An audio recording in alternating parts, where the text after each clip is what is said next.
imported. I drink liquor like it's water. What's up, YouTube? Your girl Gigi is back. You are tuned in to Gigi's Reality.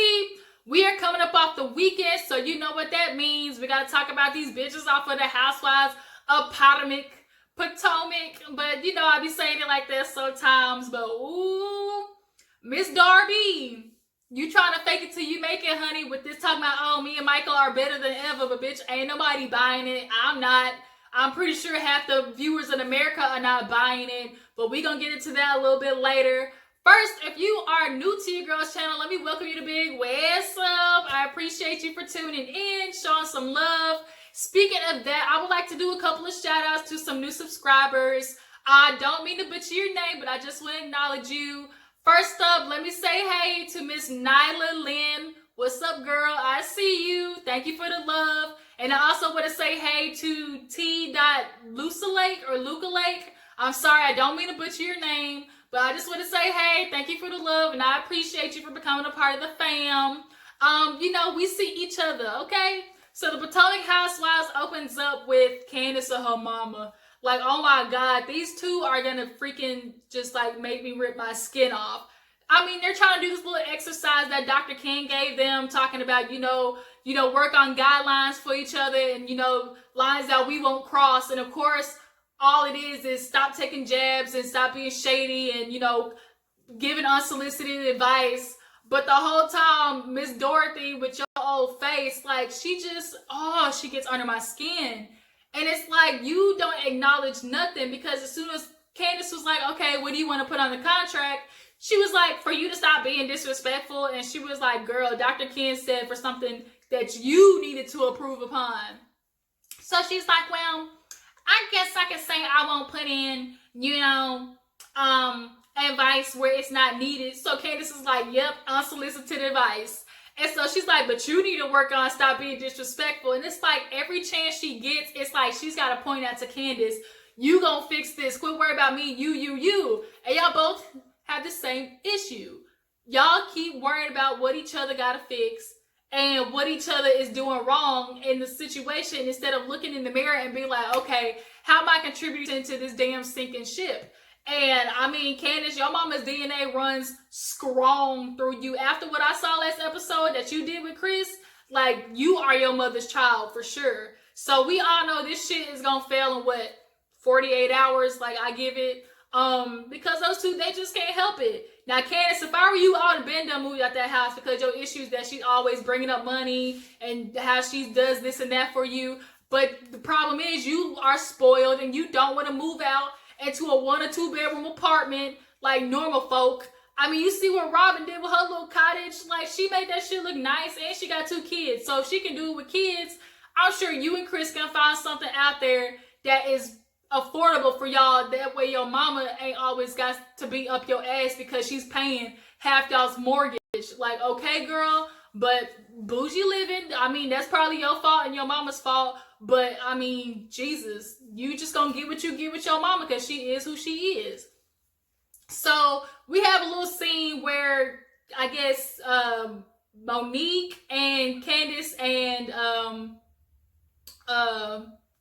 oh no, before that was a scene where Ashley was at the restaurant pretending that her and Michael are A-okay and they're better than ever. Gizelle ends up stopping by the restaurant after she's doing some little dating thing, I guess, that they're doing there, where this restaurant where nobody fucking eats at. But Gizelle comes over and gives her little fake concern face, talking about, girl, Ashley, you my friend, so I want to check up on you. And it's like, bitch, no, you, like, Gizelle has a way of hiding, you know, her being messy, trying to get the tea, like, in a face of concern. It's like, girl, I'm your friend, I'm here for you. But it's like, bitch, let me hear what's going on in your life that's fucked up. But she's like, well, where's Michael? And Ashley's like, well, he at his other job. Where he's supposed to be? She's like, oh, I just thought it was his restaurant. He would be here. And Ashley was just like, really, Gizelle? But Gizelle was like, look, girl, I'm at the little Target thing for my makeup, and all I'm getting questions about is, you know, what about Michael and Ashley? And Ashley politely said, everybody mind their own god dang business, and I'm going to tell you when I'm ready to tell you. But I'm sorry, honey, like, as long as this headlines is out, everybody's going to be poking their nose in it. And so Gizelle just quite frankly asked, like, are you okay with butt squeezing? And then Ashley was like, well, the fact that you asked it like that means you believe it. And Gizelle was like, look, I'm just going off what the case said. Like, it said that's what happened. That's why there's a court date, right? And she's like, oh, Ashley, you pretty much told on yourself. Because then she goes, well, the wording was wrong. The way they said it was wrong. Bitch, how do you wrong word, somebody grabbed my ass? Like, either he did or he didn't. There's no in between on that, Ashley. I get you trying to protect your man, but don't look stupid in the meantime, because, I mean, first of all, you sit there and admit you didn't even go to all the court dates. So there's some information in there that I'm sure you don't know. Secondly, why aren't you at the court? I've been at every single one getting all the facts straight, because you're not going to sit there and have me looking like Boo Boo the Fool and everybody else out in the world know before I do. But did you not go because you are scared to get the truth? Or did you not go because Michael was like, no, honey, you stay home, don't get involved? If Michael did that, then that means there's some shit in there that he ain't trying to have you know, Ashley, and that's just true tea. But she's sitting there talking about, I can't tell you everything legally, but just know that everything's gonna get figured out, and Michael, the truth will come out eventually. And Gizelle's just looking at her like, okay, bitch, like, if that's what you want to try and tell me. But it's like, girl, how you sitting there trying to for sure say that this nigga didn't do it, and you ain't even go to all the court dates? Like, bitch, please miss me with that. So there's a situation where Monique has Chris, Candace, and Karen do like the little 3D like sonogram. It was a little cute moment, but her son was acting up and he had all his energy. But what made me laugh was like, Chris was like, boy, if you don't sit your ass down, it's gonna get toe up. And I just enjoyed seeing that, because not so many times on reality TV do we see like parents like disciplining their kids out of fear of looking like bad. But Chris wasn't playing. He was like, boy, that energy gonna get that ass popped if you don't quit. And it was just like super funny to see that. So after that, Karen and Candace sit down with Monique, and Monique's like asking Candace, like, are you okay? Like, I miss the old bubbly Candace. And she starts breaking down, of course, crying, because she's like, well, I just need to work on, not taking the anger out on my mom and everybody else. And I do have to admit, like, at the hoedown, I realized you are really a true friend when you came back to me, and I just need to apologize to you. Like, girl, the truth is Monique told you something that you didn't like to hear, and you got mad about it. But you want to sit there and say, oh, the truth is I don't trust people, and, I just feel like abandoned sometimes, so I always, clap back first, basically out of fear of being told that she's wrong, or that people is going to, like, try and, perceive her away. But, like, that's an excuse. In that moment, the truth is you just didn't like hearing what you didn't like hear it. And Monique, yes, she's your friend. She's not on Ashley's side.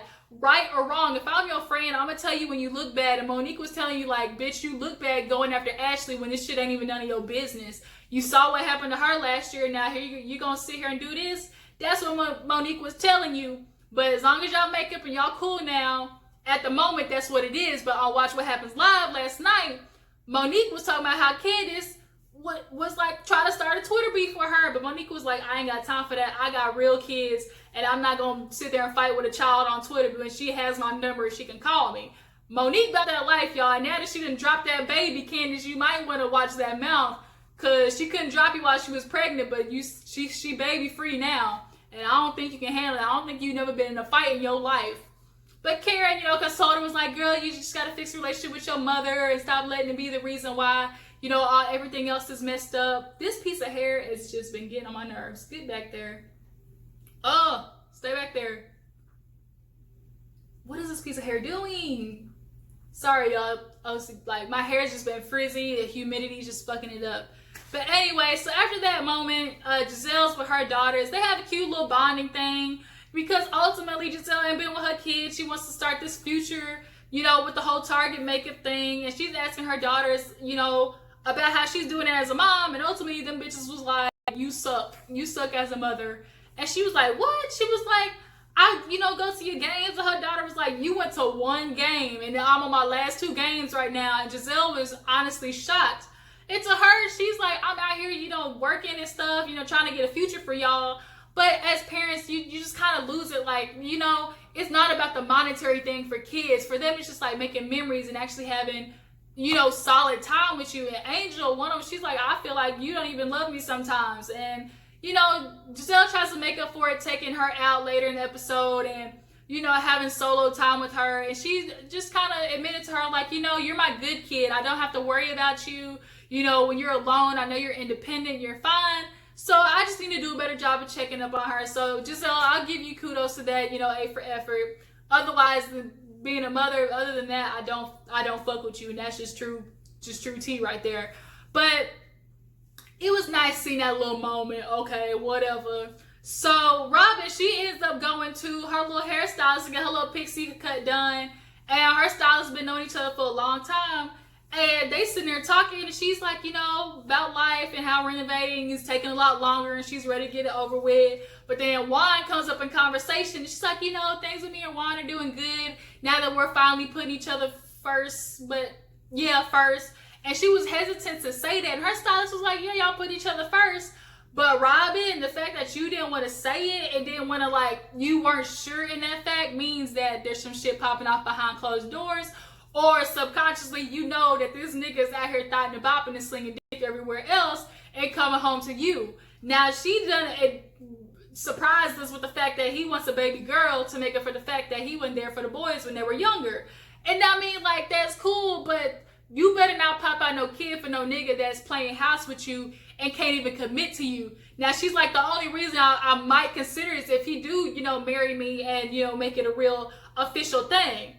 Robin, why are you sitting there waiting on this real official thing? I'm just confused. Aren't y'all moved in the house together with these two kids and are doing everything married people do? How are you okay with that? And the fact that this man can simply feed you seeds, every week he might do something nice for you. And it's like, oh, Juan fixed the hole in the wall. He cares about me. Oh, Juan set up a spa day for me. He's putting me first. Bitch, no. He's giving you these little things to suffice you every week, so you turn your head and you smiling, but late at night after football practice, he's fucking somebody else or getting his dick sucked by the goddamn water girl. So Robin, you should have asked for this commitment long before we got season 3, 4, 5. Girl, this should have been done. I'm just so disappointed in you, Robin, that you are okay. I mean, Juan cute, so I'm sure. I guess he's slinging dick good too. That's why you keep putting up with this mess. But girl, you better not pop out no kid just for no nigga to feel like he can do better when he ain't even committed to you. Girl, no. So we have a little moment where Ashley decides she wants to get therapy. I mean, you guys tell me, y'all obviously saw the therapy session. Michael is a father figure to her. She got daddy issues. Ultimately came out there, her parents got divorced and she never saw her dad again. And, she does see Michael as kind of a father figure, but the therapist was like, girl, that's your husband, not your daddy. Even though he old enough to be you can't treat him like your dad. And as they're digging deeper, she kind of realizes, I don't want to shake the boat with him out of fear of disappointment. And the therapist, from her point of view, it's you don't want to disappoint him because, to you, it's well, why didn't he accept me? I'm chasing for my dad's exception and, what's the word I'm looking for? Acceptance, not exception. Acceptance, but if I don't do this or if I do this, maybe he'll come back. Bitch, from my point of view, nah, Ashley don't want to piss Michael off because it's not that she don't want him to come back, it's that she don't want them checks gone. She has an allowance every month, and she knows that once she pisses off Michael or if she annoys him, she might not get that bag for the week or she might not get that $1,000 for the month. I mean, she obviously is helping her, paying for her mom's shit. So, she needs that money. So, she gonna keep playing trophy wife. But at least she not a dumb one. At least she gonna get something out of it. Ashley want this baby. Michael old ass, but she gonna get this baby as an insurance policy. And her and Michael might divorce, next year? So, we gonna see how that plays out. But after the little therapy session, she decides to talk to her mama and, ask her about the dad. And the mama, I'm not gonna lie, the mama looks like she knows more than what she leading on. Her excuse was, he said he was ready to be a parent, but he ended up leaving after that. And Ashley was like, yeah, I remember only talking to him once, and I did message him on Facebook, but he blocked me. So that is unfortunate for Ashley. I don't wish that upon her. But bitch, I ain't gonna lie, your mama look like this something else. But she says, I'm going to reach out one last time and, this is it. If nothing comes of it, then, it's whatever. Pause, y'all. We gotta talk about Ashley's goddamn confessional wig, because that shit looked like a muskrat on top of her head. First of all, the bangs was so ugly. The color was too dark. Like, Ashley, you need to take that off and burn that with the rest of Karen's bad wigs. Like, the shit was ugly. And it was like not even curl pattern like right. It looked like a bowl cut across your head. Like, bitch, that was wrong. I mean, that hole needs to get burned alive. The bitch like a porcupine with fur on top of your head. It was just so bad, y'all. And then, like, the eyeshadow was too much. Like, it was just too much. So we finally get to the scene where it's like the end of the episode, and Candace is with Chris. They're on the way to like a little couple's date. Now, she in the car with him. They've been having a little tension, obviously, after she admits she feels embarrassed after the whole restaurant blow up because her husband called her out on her shit. But he's poking at her. He's making me laugh because he's like, yeah, Ashley might be like fireworks, but you a nuclear bomb. And she gave him a look. I was like, oh, there goes the Dorothy face. Like, she looking at him like sideways. And it's like, girl, Chris is the one. Y'all, I love Chris. Like, he is a good husband. And he's like, he's what Candace needs, because sometimes that bitch gets to the clouds and out of reality. And Chris is her reality chick. Because he grew up in the real world, not in the little spoiled, you know, like rich, upper middle class, like bougie black people, you know, that fake whiteness. So they get to the restaurant, everybody's cool, and Candace starts talking about how she want a mansion with 6 bedrooms for her kids. And Chris is sitting there looking at her, and like you could just see in his head thinking, cha-ching, cha-ching, cha-ching. Like, bitch, where we getting this money from? First of all, Candace, your mama's already paying half your mortgage. So who's paying for the 6 bedrooms? I mean, Chris's restaurant might be making a little bit of money, but he ain't no Michelin restaurant. So Karen had to bring her back down to reality. Was like, girl, I thought the same thing too. But after I had my kids, I didn't even use half those rooms. And she's like, oh, really? She's like, yes, bitch, yes. Speaking of Karen, yo nasty ass stuck on that oyster. Don't nobody need to see that. We understand you and Ray might still be getting jiggy, but that's not a visual us people need to see, okay? 2 wrinkly bodies bumping and grinding. Hell nah. So, of course, Ashley comes up in conversation because Ray was like, oh, Candace, you're a good singer, unlike other people. And it was like, ooh, you took a dig. And so Monique was like, well, speaking of Ashley, like, she's talking about her and Michael are better than ever. Now, it comes out that Chris is going to be a potential witness. And he was talking to Michael when the situation was happening, but he didn't actually see the ass grab. Now, nobody would care that Michael is out here slinging dicks with everybody else, or y'all might be swingers, but it's just like admitted to everybody else, so we not confused when his behind is out here talking about he want to suck people's sausage and he's grabbing ass every time he get drunk. So, of course, it's a coincidence too at the time that, you know, Candace is like, well, we were taking pictures, like, I guess the rainbow parties when it happened, and they did a flashback where everybody's looking for Michael. Where the hell's Michael? And Monique was like, look, we got cameras everywhere else except the den. I'm like, I don't know if I believe that. But Candace is like, you know what? Of all them people at Monique party, there's some footage of that shit somewhere. And I believe it too. It's going to come out. And Ashley, you're going to look like a plum fool when this man finally admits that something happened or the proof showed that it happened. So we just got to wait to see next episode what comes of it, because Michael finally makes an appearance after everything. So this is going to be very interesting to see. So that was the end of the episode. I mean, you guys, I got to take a poll real quick on this Robin situation. Even if Juan commits to Robin, I mean, which he most likely won't, should she give that nigga a baby, or should she be satisfied with the 2 kids and he's got to make up for it the rest of their life? With Ashley, do you guys feel like Ashley honestly believes Michael didn't do nothing? Or do you just think like she's just faking it, faking the funk, you know, for them, everybody else, and she really, you know, has to protect Michael, the fact that he really did something and he grabbed somebody else's ass? I mean, do they have an open relationship? Do they not? Like, we will never know. But, you know, whatever's done in the dark comes to light. We all know that. So thank you guys for watching. Thank you for tuning in. Please like this video and subscribe to your girl's channel. I will catch you guys on the flip side. Deuces.